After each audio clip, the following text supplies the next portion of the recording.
2 থেকে 3 মাস আগে ইনস্টাগ্রামে একটা গিভঅ্যাওয়েতে উইনার হওয়ায় আমাকে এই ফ্লাওয়ার ভাসটা গিফট দেওয়া হয়েছিল। কিন্তু এই ফ্লাওয়ার ভাসটা আমার একেবারেই পছন্দ হয়নি। এই ফ্লাওয়ার ভাসটা পাওয়ার সঙ্গে সঙ্গে আমি ঠিক করে ফেলেছিলাম এটার ওপর আমি কিছু একটা আঁকিবুকি করব, কিন্তু সেটা সময়ই হয়ে উঠছিল না। কিন্তু এই ইউটিউবে চ্যানেল খোলার পরই আমার মনে পড়লো এই ফ্লাওয়ার ভাসটার কথা, তাই লেগে পড়লাম ঝটপট আঁকিবুকি করার জন্য।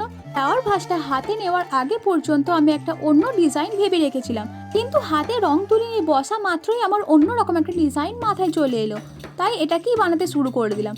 আচ্ছা, তোমাদের কার কার সঙ্গে এরকম হয় আমাকে কিন্তু অবশ্যই কমেন্টে জানিও। প্রথমে হলুদ আর লাল দিয়ে একটা ফুল বানিয়ে নিয়েছি, তারপর একটা ফুল বানিয়েছি লাল আর সাদা দিয়ে, তারপর আমি রংটাকে মিক্স করে চারপাশে এরকম ছোট্ট ছোট্ট ফুল বানিয়ে নিয়েছি। এরপর চলো পাতাটা বানিয়ে নিই। পাতাটা বানিয়ে নেওয়ার পর আমার কেন জানি না একটু ফাঁকা ফাঁকা লাগছিল, তাই ছোট্ট ছোট্ট সাদা সাদা ডট দিয়ে দিলাম। আর এই ফ্লাওয়ার ভাসটা কিন্তু আমার ভীষণ পছন্দ হয়েছে।